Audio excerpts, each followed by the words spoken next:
तो ऐसे ही कभी कभी हमारे कर्म रूपी जो वृक्ष है कभी कभी हमारे सामने फल को नहीं देता है, हमारे बाद फल को देता है। हमारे बाद भी फल को देता है जिसे हम देख नहीं पाते, लेकिन वो फल को देगा। इसलिए साहेब कहते हैं आपन कर्म न मिटो जाए, कर्म का लेख मिटा नहीं पाए। अपने कर्म को मिटना नहीं, सुधारना। साहेब कहते कर्म को मिटो मत, कर्म को सुधारो। सुधरा हुआ कर्म को मिटने की जरूरत नहीं पड़ती, उसको मिटाने की जरूरत नहीं पड़ती। मिटाने की जरूरत मिस्टेक कर्म को पड़ता है। जिस कर्म में मिस्टेक होता है उसको मिटाने की जरूरत पड़ती है। जिस कर्म में मिस्टेक नहीं होता है उसको मिटाने की जरूरत नहीं पड़ती। इसलिए हमेशा साहिब का उद्देश्य है, दो तरह के टाइम तुम व्यर्थ करते हो। कब एक तो तुमने कर्म किया, एक टाइम उसमें चला गया, और फिर कुछ टाइम आएगा उसको मिटाने के लिए, फिर कुछ टाइम उसको मिटाने में लगेगा। तो कहते हैं काम धीरे करो, लेकिन उसको फिर से मिटाना ना पड़े ऐसा काम करो। क्योंकि यदि मिटाने का टाइम नहीं मिला तब क्या करोगे? कर्म हमने कर दिया और हम आगे निकल गए, और उसको मिटाने का टाइम नहीं मिला तो क्या होगा? फिर उसका तो फल आएगा ना, उसका तो फल आ जाएगा। तो साहब कहते हैं कर्म भले धीरे करो, लेकिन उसको मिटाने के लिए फिर वापस ना आना पड़े। हम मिटाए ना उसको, ऐसा कर्म करते जाना, ऐसा साहेब का ये उपदेश है। तो सदगुरु इस जीव को ये उपदेश क्यों देते? कदाचित तुम भूल से, कदाचित तुम मोह से, कदाचित तुम लोभ से उस मार्ग में मत पड़ जाओ जिस मार्ग में पड़ने से तुम्हें भोगना पड़े। उपदेश इसलिए दिया जाता है अपने शिष्य को, अपने भक्त को, अपने वंश को सदगुरु क्यों उपदेश देते हैं? वो इसलिए उपदेश देते हैं कि भाई तुम मेरे समीप रहे, मैंने तुम्हें देखा है, कर्म करते देखा, बड़े होते देखा, यात्रा करते देखा। तो गुरु का कर्तव्य होता है शिष्य को वो मार्ग बताए कि उसका मार्ग अच्छा हो, उसका मार्ग नष्ट करने वाला ना हो। इसलिए गुरु चेताते जाते हैं कि एक ही बार चलना, धीरे चलना कोई बात नहीं, धीरे कर्म करना कोई बात नहीं, लेकिन मिटाने वाला काम नहीं करना। ये उपदेश सदगुरु देते हैं कि मिटाने वाला काम मत करो, क्योंकि मिटाने का वक्त नहीं मिलेगा, तुम क्या करोगे? एक तो करने का ही वक्त आदमी के पास कम होता है, दूसरा मिटाने का वक्त चाहिए।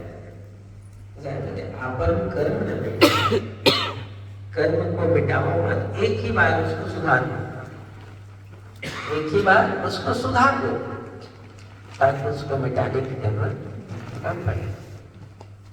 ये इसलिए गुरु की महिमा और महत्व है कि शायद मेरे कर्म के रास्ते में, मेरे जीवन के रास्ते में, मेरी छाया में भी आपकी उपस्थिति रहे, ताकि मेरा कर्म शुद्ध होता चलेगा। ये उसकी रक्षा है। गुरु इस तरह की शिष्य की रक्षा करते हैं। दुनिया भले नहीं जानती, लेकिन गुरु तो रक्षक होता ही है। तो शिष्य के सानिध्य में, उसकी स्मृति में जब गुरुदेव रहते हैं तो उसकी कर्म से भी रक्षा करते हैं। इसलिए कहा जाता है स्मृति करो मेरे साइया, साहेब मैं तो इस भोजन में हूँ, मैं बहुत संसार में हूँ, मैं रास्ते में हूँ, आप मेरे पल पल मेरी स्मृति में रहना। सुरति करो मेरे साईं, आप पल पल मेरी सुरति में रहना, मेरे स्मरण में रहना। सुरति करो मेरे साईं, हम है भव जलवा, ये भव रूपी संसार में हम हैं, आप ही बही जाएंगे जो नहीं पकड़ो। आप मेरे सुरति में नहीं रहो, मेरे पद पद पर नहीं रहोगे तो हो सकता है मैं डूब जाऊं, कर्म मुझे डुबा, मेरा ही कर्म मुझे डुबा लगा। शायद क्या कहते हैं शिष्य को उपदेश देते हैं, मेरा ही कर्म मुझे मत डुबा दे।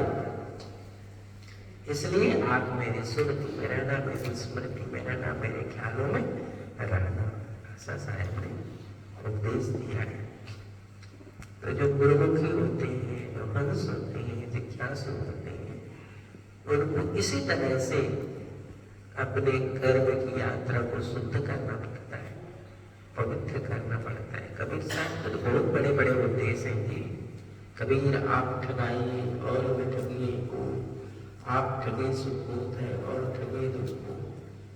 तो ये किसके लिए थे? मेरा जो शिष्य है वो इस जन्म में भी दुष्कर्म को न भोगे और इस शरीर को छूटने के बाद भी वो कर्म के बंधन में न जाए।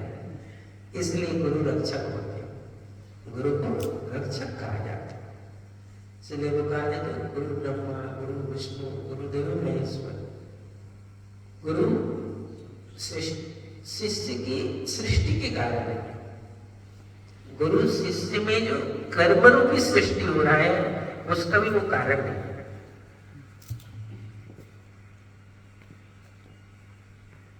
गुरु विष्णु, गुरु शिष्य के पालनहार है, जीवन को पल्लवित और पुष्पित करते हैं। और गुरु उसके ऐसे कर्मों को पहले से हटा दिया कि जिसका उसे भोगना न पड़ा। इसलिए तीनों चीजें एक गुरु में महापुरुषों ने देखा। वो कर्म को जन्म देने वाले भी, कर्म की यात्रा पर भी है और कर्म के अंतिम अवस्था पर भी गुरु शिष्य के साथ है। अब जब दिमाग ही काम करेगा तभी तो गुरु साथ रहेगा, और तुम्हारा दिमाग ही नहीं काम करता है तो गुरु कहाँ साथ आएगा? इस तरह से साथ रहते हैं। हमारे कर्म की यात्रा में गुरु की इस तरह से उपस्थिति होती है।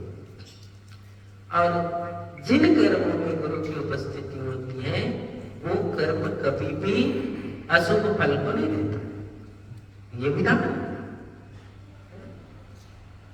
ये विधान है गुरुमुखी होने का, ये विधान। तो ये जो पुरुषार्थ है हमारे कर्म की यात्रा का, हमारे जीवन की यात्रा, कुछ पल जरूर लगता है कि अच्छे कर्म से थोड़ी तकलीफ है, थोड़ा दुख है, ऐसा भले लगता है क्योंकि संसार में तो वो इसलिए लगता है। लेकिन सूली का दुख बड़ा होता है, सूली का दुख बड़ा होता है।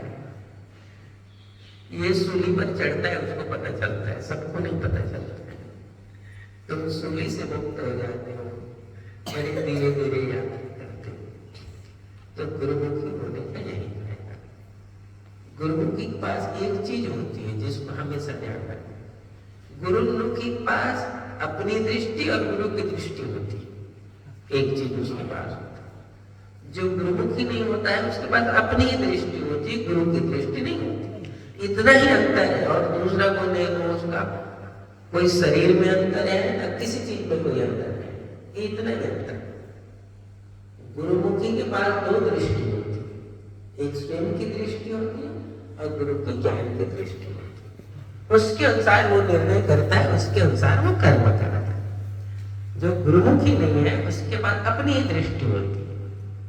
अब उसमें लोभ भी आ जाए, लालच भी आ जाए, पाखंड भी आ जाए, हिंसा भी आ जाए, सब, क्योंकि उसके पास गुरु की दृष्टि नहीं है।